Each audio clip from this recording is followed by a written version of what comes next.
Biology के most important जो question है ये ऑल चैप्टर से लिए गए हैं, इसको आज पढ़ेंगे। चलिए आज का क्लास शुरू करते हैं। पहला क्वेश्चन है, द्विनाम पद्धति के प्रतिपादक हैं जिसे हम द्विपद नाम पद्धति भी कहते हैं। इसका प्रतिपादन किसने किया था? ऑप्शन है कैरोलस लिनियस, हिप्पोक्रेट्स, थियोफ्रेट्स या डार्विन। आंसर होगा इसका कैरोलस लिनियस, पहला आंसर सही होगा। चलिए अगला क्वेश्चन देखते हैं। दूसरा क्वेश्चन है, मुख से निकली लार, यानी मुंह में जो लार ग्रंथियों से लार निकलती है उसके द्वारा किसका पाचन होता है? ऑप्शन है वसा, विटामिन, स्टार्च या प्रोटीन। क्या होगा इसका आंसर? इसका आंसर हो जाएगा जो लार होती है उससे स्टार्च या कार्बोहाइड्रेट का पाचन होता है। तीसरा क्वेश्चन है, वॉशिंग सोडा या धोने का सोडा क्या है? वॉशिंग सोडा या धोने का सोडा क्या है? ऑप्शन है hydrated sodium carbonate, sodium chloride, sodium carbonate या कैल्शियम कार्बोनेट। क्या होगा इसका आंसर? तो इसका आंसर हो जाएगा सोडियम क्लोराइड, जिसे NaCl भी कहते हैं। ये वॉशिंग सोडा इसी को कहा जाता है। अगला क्वेश्चन है, कॉर्क निम्नलिखित में से किस पेड़ से निकाला जाता है? कॉर्क नाम सुना होगा आपने, ये किस पेड़ से निकाला जाता है? ऑप्शन है क्वेरकस, आर्जिमोन, सिड्रम या डलबर्जिया। किसमें से ये कॉर्क नामक जो पदार्थ है वह निकाला जाता है? तो इसका आंसर हो जाएगा पहला ऑप्शन क्वेरकस। चलिए नेक्स्ट क्वेश्चन है, लिटमस निम्न में से मिलता है, यानी किससे मिलता है ये लिटमस? ऑप्शन है कवक, लाइकेन, जीवाणु या शैवाल। क्या होगा इसका आंसर? तो इसका आंसर हो जाएगा लाइकेन। लाइकेन से निकाला जाता है लिटमस जो होता है, लिटमस पेपर, ये लाइकेन से निकाला जाता है और उसी से तैयार किया जाता है। अगला क्वेश्चन है, स्त्रियों में कौन सा हार्मोन स्टेरॉइड नहीं है? कौन सा हार्मोन है जो कि स्रावित होता है जो स्टेरॉइड नहीं है? ऑप्शन है एस्ट्राडियोल, प्रोलेक्टिन, रिलैक्सिन या इनमें से कोई नहीं। क्या होगा? तो इसमें से जो रिलैक्सिन हार्मोन है ये स्टेरॉइड नहीं होता है। नेक्स्ट क्वेश्चन है, पृथक्करण का नियम किसने दिया था? पृथक्करण का नियम आपने पढ़ा होगा। ऑप्शन है डार्विन, एसिरियनस, मेंडल या बेबीलोनियन। ऑप्शन इसका फिर से पढ़ लीजिए, डार्विन, एसिरियंस, मेंडल या बेबीलोनियन। आंसर क्या होगा? आंसर हो जाएगा मेंडल। इन्होंने मटर के पौधे पर अपना प्रयोग किया था और इन्होंने ही पृथक्करण का नियम भी दिया था। नेक्स्ट क्वेश्चन है, प्रथम व्युक्त प्रतिजैविकी कौन सा है? यानी सबसे पहला जो व्युक्त प्रतिजैविकी बना था वह कौन सा था? ऑप्शन है पेनिसिलिन, स्ट्रेप्टोमाइसिन, नियोमाइसिन या टेरामाइसिन। सबसे पहले कौन सा प्रतिजैविकी तैयार किया गया था? आंसर हो जाएगा इसका पेनिसिलिन।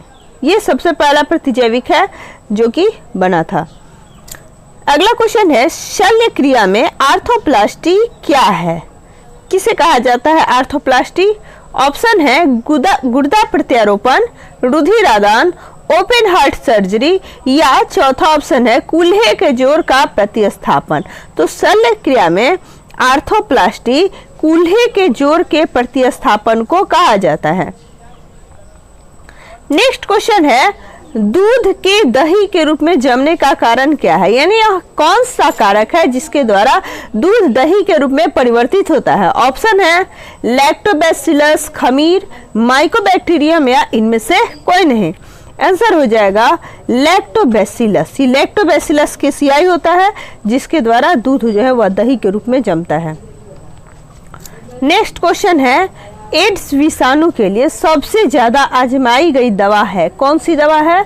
एड्स विषाणु के लिए जो HIV जो विषाणु होता है उसके लिए कौन सा दवा है जो सबसे ज्यादा उसका प्रयोग किया गया है?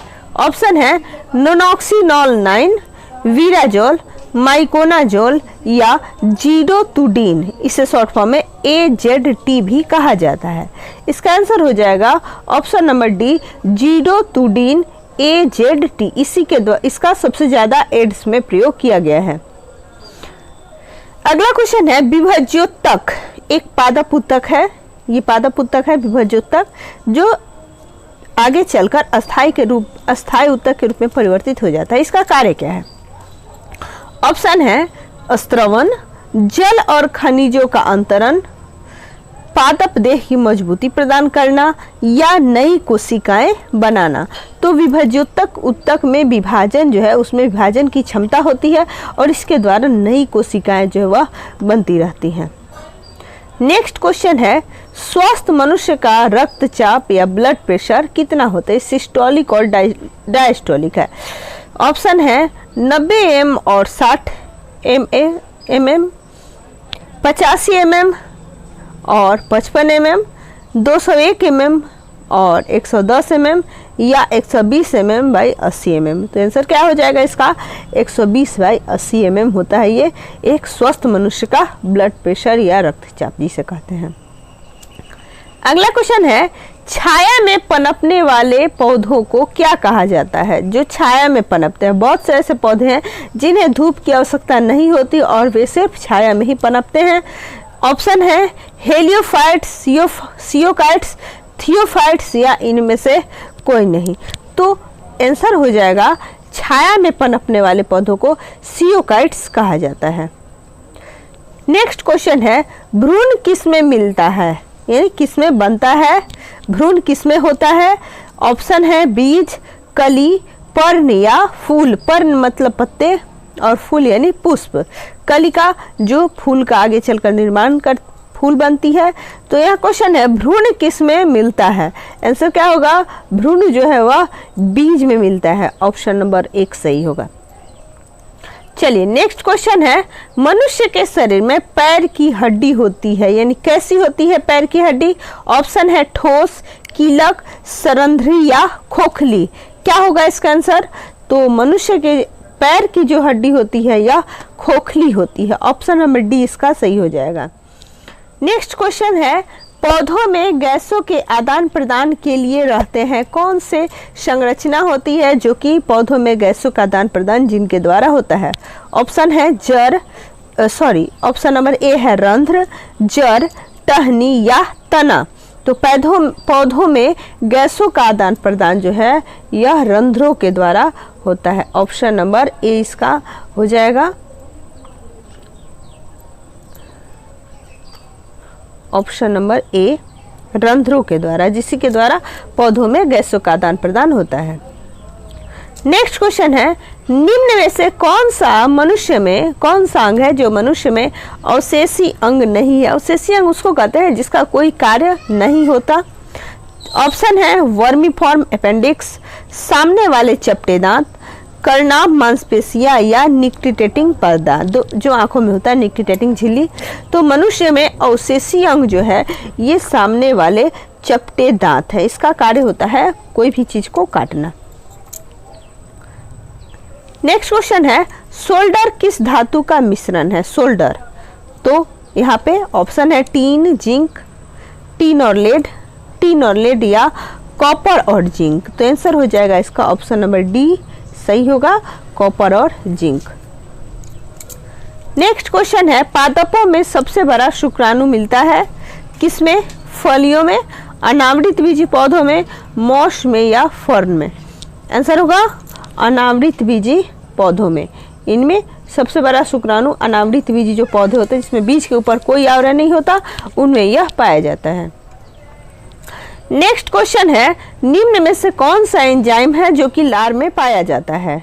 एंजाइम यहाँ है, तो कौन सा एंजाइम है जो लार में पाया जाता है? ऑप्शन है टाइलिन, काइमोट्रिप्सिन, ट्रिप्सिन या पेप्सिन। तो आंसर हो जाएगा इसका टाइलिन। टाइलिन नामक हार्मोन कह सकते हैं या एंजाइम है जो कि लार में पाया जाता है और यह कार्बोहाइड्रेट के पाचन में सहायक होता है।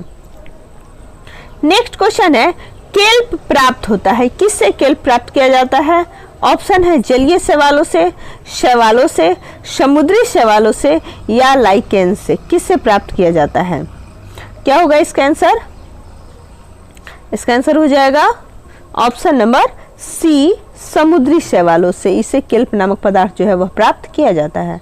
अगला क्वेश्चन है, पादप रोगों के लिए सबसे पहले निम्न कीटनाशक की खोज हुई, किस किस कीटनाशक की खोज हुई? ऑप्शन है डीडीटी, बोर्डेक्स मिश्रण, शुरामीन या नाइट्रोसन। किसका निर्माण सबसे पहले हुआ था? तो आंसर हो जाएगा इसका बोर्डेक्स मिश्रण, ऑप्शन नंबर बी बोर्डेक्स मिश्रण। ये सबसे पहले कीटनाशक या कवकनाशक जिसकी खोज हुई थी। नेक्स्ट क्वेश्चन है, टिक्का रोग किस में होता है? टिक्का रोग का नाम आपने सुना होगा, ये किस फसल में होता है? ऑप्शन है चावल, मूंगफली, गन्ना या ज्वार। तो टिक्का रोग मूंगफली में विशेष रूप से होता है। नेक्स्ट और लास्ट क्वेश्चन, मनुष्य में ऐच्छिक गतियों का नियंत्रण किसके द्वारा होता है? किसके द्वारा ऐच्छिक गतियों का नियंत्रण होता है? यानी ऐसी गतियां जिस पर मनुष्य की इच्छा काम करती है, यानी ऐसे कार्य जो मनुष्य के नियंत्रण में होता है। तो उन मांसपेशियों का नियंत्रण किसके द्वारा होता है? ऑप्शन है सेरिब्रम, सेरिबेलम, थायराइड या इनमें से कोई नहीं। आंसर हो जाएगा इसका ऑप्शन नंबर ए सेरिब्रम। चलिए, ये सारे चैप्टर से लिए गए बहुत ही महत्वपूर्ण क्वेश्चन आंसर थे जिसको आप लोग जरूर याद कर लीजिएगा। चलिए, तो इसी के साथ आज का क्लास यहीं पे ख़त्म करते हैं। धन्यवाद।